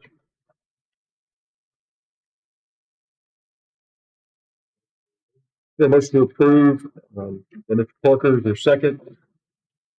Second. Second by Ms. Brogdon. Any further discussion or comments on the motion? Hearing none, all in favor of the motion, say aye. All right, any opposed? Motion carries. Next on the agenda, under item 5, the elected report. Dr. Weeks. Board members, we have finished excellent school year. Our students have done well. Our teachers have done a remarkable job this year. We've got a lot to be proud of in Dickson County, and we're very proud of the job that's been taking place. We sent a congratulations note to all staff today. We sent an email, or sent a school call to all families today. Saying that our school year will end tomorrow. Tomorrow's report card day, and staff will be leaving a half day tomorrow at our schools. We're very proud again of the work that they've done. We are excited to start summer school in 2 weeks, so that summer programming will start and go and run for 20 days. Last count I had, we had some 210 plus or minus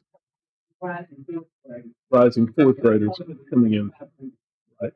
So of those, you've heard some discussion about the third grade retention. So about 200 of those students would make up approximately 45% of our total summer programming. So again, elementary students will be focusing on math and ELA during their programming. Middle school students will have a CTE experience built into theirs, so they're going to spend part of their day in middle school classrooms, and then they're going to be traveling to our high schools to get a flavor of CTE programming at the high school level. So we're excited to offer that. We do have some limited credit recovery opportunities for our high school students in the summer. Again, we reminded folks today that our offices will be open and very busy servicing our students, our staff, and our community this summer. And we're just excited to be at this point in the school year. Thank you, sir. Any comments on the director's report? All right, hearing none. If we took care of the request to address the board earlier, comments by board members, Mr. Parker. Thank you for. Thank you for all that. I would like to. I would like to. Question maybe we put a work session in every month. It would be easier to cancel it. I needed to maybe find the time so you can. Like that. Thank you. Mr. Parker. Mr. Travis, before we move on, I should have asked DCA if they had comments, and I apologize. I need it often. So one quick field trip that the fifth graders in the county got to take on May the 9th. Our fifth graders from each elementary school was able to go to Vanderbilt for a mini science camp, and it was awesome. They got to hold a hog, compare it to a pig's heart. They were able to extract DNA from a strawberry. They never costed for their thumb.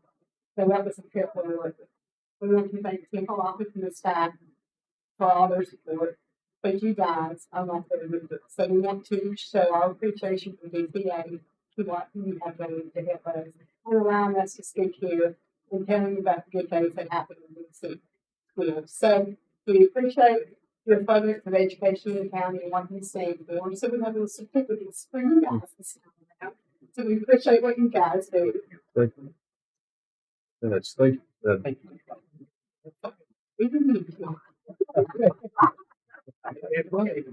guys. thank you. Thank you for what you all do. Important, very important. Robert, any comments? David? I'd like to tell my motion then. Thanks, we've got 36 people leaving. Have they already filled out their forms and things? So from a procedural standpoint, we need to add you to the agenda if we address it as an agenda item. So I mean, we'll amend our agenda to suspend the rules and take up your motion. I'm not trying to prevent you from making a motion, but there's a process, and that's to try to follow it, not always. So if you want to make a motion to suspend the rules, we can take up a motion. So moved. The motion to suspend the rules is second. second by Mr. Haley. All in favor of the motion, say aye. Aye. Opposed? Motion carries. 7. I just think it's important that we know as soon as possible. So when we start, we do have a schedule already, a salary schedule already made out, but I think it's important that we know the reasons why. I mean, I think the service, I mean, like was admitted, we don't know how many years that person's been in the system that's leaving us. And I think that would be important.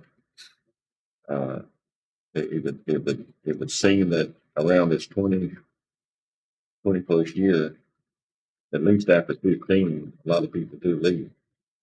So I think it's important that we know why they're leaving. And I proposed adding length of service to the HR form, exit form, and under other category, adding subjects in other, adding like teacher morale and testing and student behavior, because I've had lots of comments. I was at a school not long ago, and a person said, "Oh, they're a bunch about ready to leave." They didn't say why, but I know that a lot of people that said they're frustrated with the discipline. Uh, the other kids are acting up, and maybe somebody can be laid on to the COVID situation, that there are reasons why people leave. Um, I know some of these are not necessarily all classroom people, but I mean, even if you're a bus attendant or you're a crossing guard, you're part of the school system making it work every day. I just think we need to know why people are leaving. Kelly, you have a motion? Yes, One's your motion. that we add those things, the handout that I gave out last time and listed the length of service, and then the other, the teacher morale, testing, and student behavior. I'd like to see those items added to the HR exit form. The second to the motion? Second. Second by Mr. Haley. Discussion? I guess, other board members, Kelly, it's not that I'm necessarily, that I disagree with you. I would like to see this whole. I thought it was sent to the, Work with her on the proposal, so and she can more of an expert in it for sure than I am, without any doubt. But it would be working with improve it and maybe know exactly the reasons why the questions are asked that are there now. So, but I'm just commenting on the motion, we're just in discussion, you have a motion. So that's why I don't feel like I can support it, because I'd like to hear it come from her, hear the information of why not included or why it should be included. So I'd like to, the HR director. So, as we look for the HR report, I know I said about very big advantage to big facility and that they'll do like they that's not a good job, a great job, it's all I do is the big stuff. I do think that this chat disaster is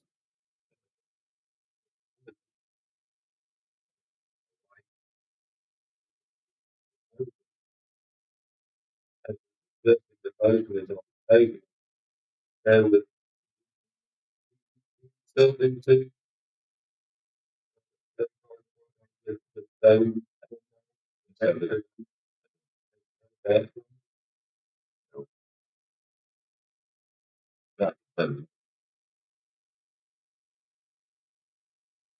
I'm hearing is the board wanted to approve that as a request, and I think you could do the her, she made it. I really think she might want to add.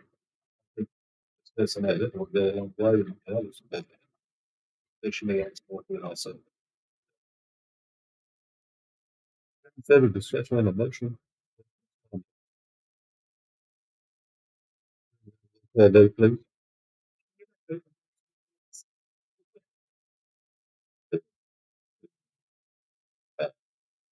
Break the items that I included on the handout that I passed out last time. Added length of service, uh, under its other, like teacher morale or testing or student behavior was a reason for taking that included on the example. It's basically amending the form to include those items that we listed. That's the ball of the whole. The only thing that's proper to know is the opportunity to because he made his motion contingent on the form he handed out last meeting.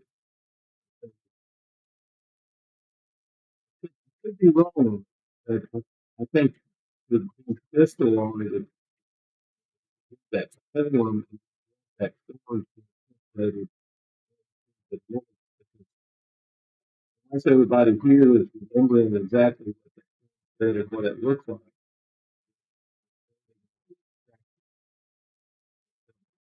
When the Robert is questions on that? Well, I withdraw my motion then and meet with her. And bring it. So that, thanks for doing that.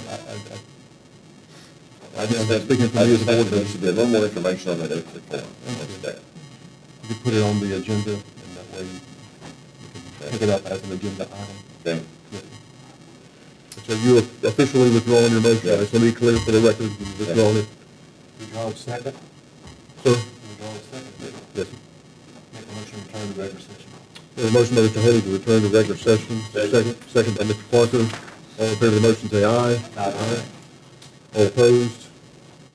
Back in regular session. Mr. Underwood, comments? This time.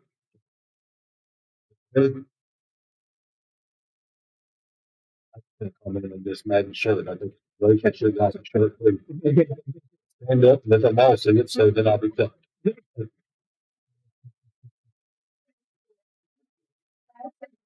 Yeah. Just thank you for everything you do. You made it through the school year and without too many complaints. So that's a good thing.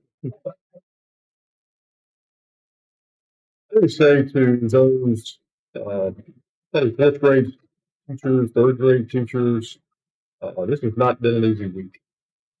And just understand, I know it's not been an easy week for you. Quite frankly, state levied on us something that they rolled out without a lot of direction. Give us a definition of what impacts several families, several hundreds of families within days. Yes, it's unspeakable. It's absolutely unspeakable. Sleepless nights by students, teachers. It's unspeakable. Unspeakable. So, I think to add a lead on that note, but I want to praise those teachers and I want to praise those parents for their patience. And it will get better. It will get better. So thank you for what you do. We're good.